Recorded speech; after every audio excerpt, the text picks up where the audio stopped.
Andy Austin here with the next chapter from The Rainbow Machine, Tales from a Neurolinguist's Journal by Andrew T. Austin, and that's me. This is the chapter entitled The Child, and is essentially about the communication that occurred between parents and their child, who throughout the whole consultation that I did with the family, he was always referred to as the child. And largely, this little story blames the parents for the problem that the child had, and I think it was their fault, to be honest. It would be the reasonable conclusion from what I saw was their style of communication, which was normal for them, was not really the way to communicate with small children, and it's explained in that particular chapter. Now, of course, I'm an absolute expert parent. I know everything there is to know about parenting children because I don't have children. And as a result, I've never had my reality tested by having children. So I can be the expert.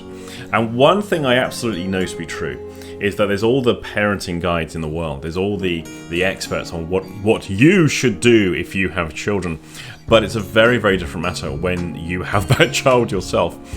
And I've sometimes wondered what it must be like to have the devil child. I was very much of the opinion that most children are probably born perfectly fine and they're messed up by experiences as they develop, usually through the family. And that was my operating set of values for quite a long time. And then I read the book, We Need to Talk About Kevin by Lionel Shriver. And they made it into a film, which was a pretty good film, but you've got to read the book. If you are a coach, therapist, practitioner of any description, We Need to Talk About Kevin. Buy that book. Order it now and read it, because I think if you share some of the values that I used to have, I think this book will change your mind. It is so brilliantly observed. It is so extraordinary. To summarize that story, Kevin is a little devil.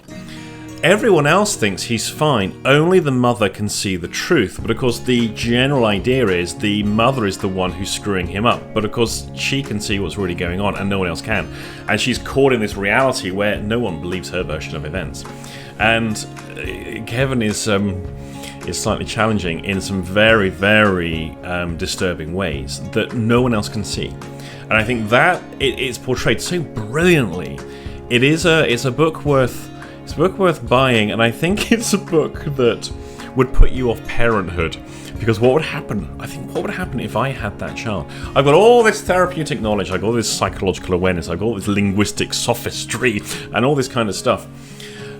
But children can be quite challenging. And here's the nearest I can get to. We had a cat.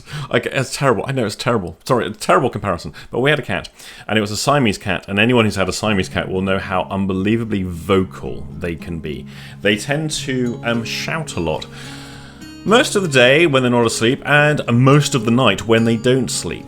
And living in a very small house, as we do with this cat, it became quite testing. And it was... having endlessly disturbed sleep was really, really challenging. And there was a week when Laura was away. It was her cat. The cat came with the relationship. And fortunately, the cat was quite old when we got together. So it was a self-limiting problem. But I nearly murdered the cat. I got so close from having endless sleepless nights because of this thing, shouting and regularly waking me up.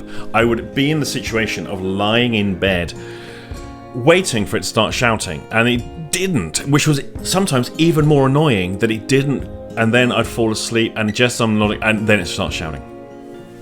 I nearly murdered it. I got so close to actually wringing its neck. Now this got me thinking, because I'm a reasonably placid person. I don't think I'm an aggressive individual. I'm not somebody who's known for violence and stuff like that, and those things scare me.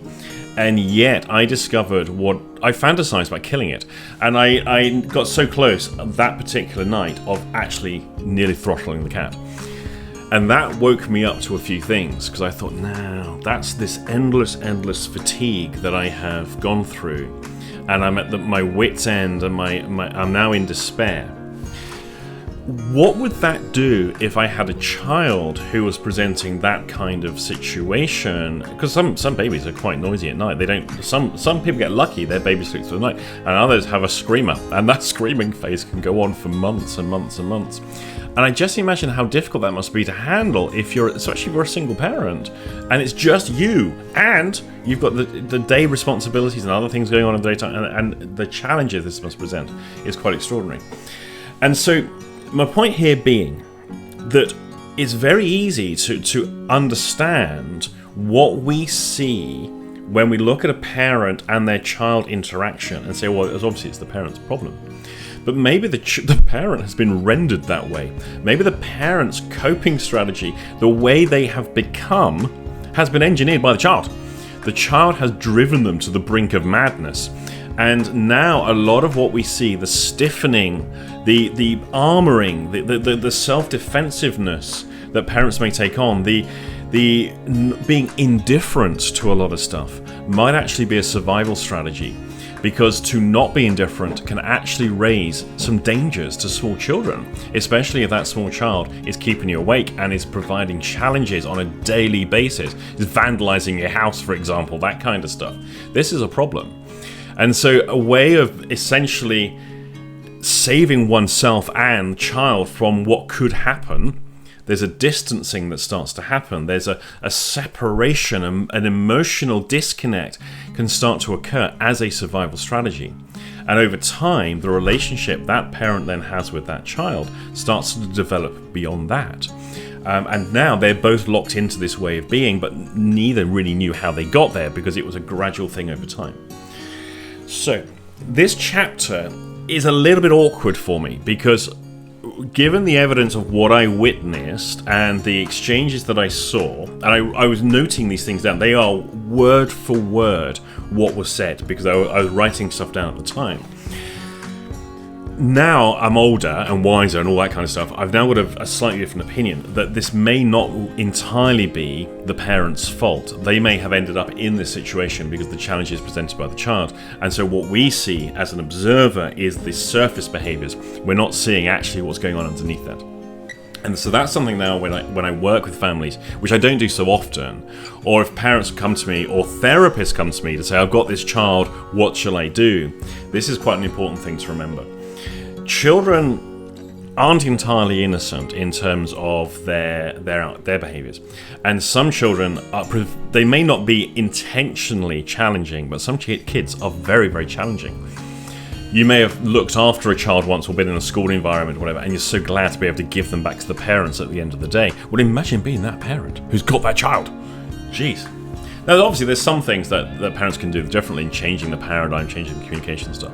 But it's easier to say that to somebody than it is to live it. And so that's the bit I just wanted to point out with this particular chapter. It's a little bit awkward to me for the ethos that I have presented in that. Because now what I can see is there's distancing language that is being used between parent and child. Now, for the linguistic stuff that is hinted at in this, I'm going to highly recommend people study Paul Václavic's work. I'm going to put that name up on the screen now. Paul Václavic, I think that's how it's pronounced anyway, and his compatriots who produced a lot of work, and I'll put some names up on the screen as well now. I'm going to recommend, these are the Palo Alto guys, and I'm going to recommend you read all of their books. There's a lot of them. Especially if you're a hypnotherapist, NLP, a coach, that kind of stuff. Because this will introduce you to a whole bunch of linguistic paradigms that you're not going to be familiar with. One of my frustrations, especially with the NLP guys, because they're neuro-linguistic programming, which is a very good thing to learn, but it's a snapshot of the field of linguistics. It's not the field of linguistics. A lot of the NLPers have this notion, because of what they've learned, impressed them so much, because it is so clever. They think they've got the keys to the kingdom, they know everything. You don't. You have the tip of the iceberg. There is so much more there. And the Palo Alto guys and people like Gregory Bateson and R.D. Lang are well worth studying. Basically, buy everything they wrote and read them, because I think it will open up a whole bunch of stuff that you're not necessarily aware of. What I just want to end this little chapter with is something just to get some of you thinking. As you know, I work a lot with metaphors, and as a result of working with the metaphor stuff, I've learned a few things in addition to this. And this is, we have three primary forms of communication these are the meta structures of communication that are worth paying attention to. Some people are figurative speakers. Some people are metaphorical speakers as a strong bias, and other people are more literal as speakers. So if we take somebody who's predominantly a figurative speaker, all you have to do is watch Donald Trump give any form of speech. When he says these things, they're not necessarily meant literally, they're figurative. If I say, oh my goodness, there's millions of them, it's everywhere. Years from now, we're all going to die because there's NLPers coming out of the woodwork. It's going to be like we're going to be up to here everywhere you look across the planet with NLPers. That's not an exaggeration, that's me being figurative. Okay, there's metaphorical components in there. But so figurative communicators tend to speak big and grandiose and tend to exaggerate quite a lot if you're not a figurative speaker. Now, Trump communicates figuratively, he's interpreted literally by the media. Now we've got Biden in theory, in power at the time of recording. He's a much more literal speaker. Now, I would expect the right-wing media to interpret him figuratively and metaphorically, because this is a really good way to bash the other person's argument. Take what they say in whatever structure they're using, but interpret it through another set of filters.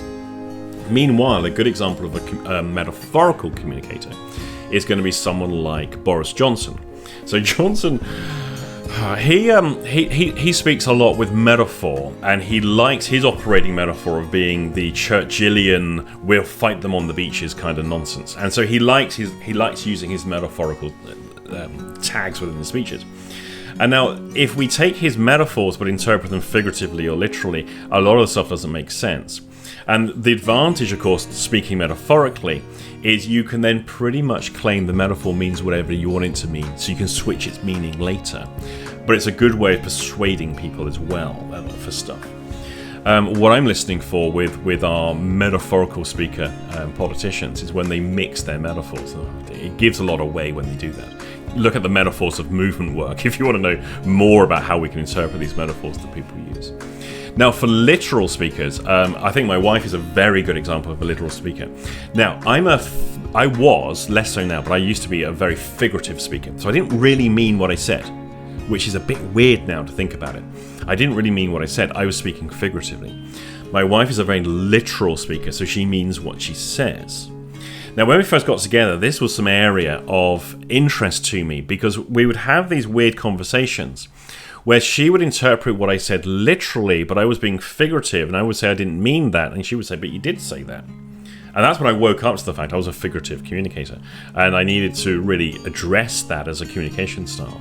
And then I started getting into the other areas as well. So have a look at how you communicate too, and especially how other people in your household communicate. Because if you have a member of your household who's a figurative speaker, they may sound like they're exaggerating all the time, and they are slightly off kilter. They're being figurative. So hear it as figurative rather than literal or metaphoric. If you have someone who's a metaphorical speaker, you want to just really check that your understanding of their metaphor is the same as their understanding of the metaphor, because otherwise you could think you're talking about the same thing. Like when two people in business talk about the launching the business. But for one person, they're picturing a rocket launch, and the other one, they're picturing a ship launching. They appear to be talking about the same thing, but their strategies are going to be completely different. And then they won't understand why they've got friction. So these are just some of the things to be thinking about, whether you're literal, figurative, or metaphorical speaker. And then once you've got those, have a look at that particular chapter and then see, what do you think the mother is as a communicator? Was she literal, figurative, or metaphorical? And then the intervention that I used with the child, what was my communication style with the small child? And then hopefully you'll start to see the patterns.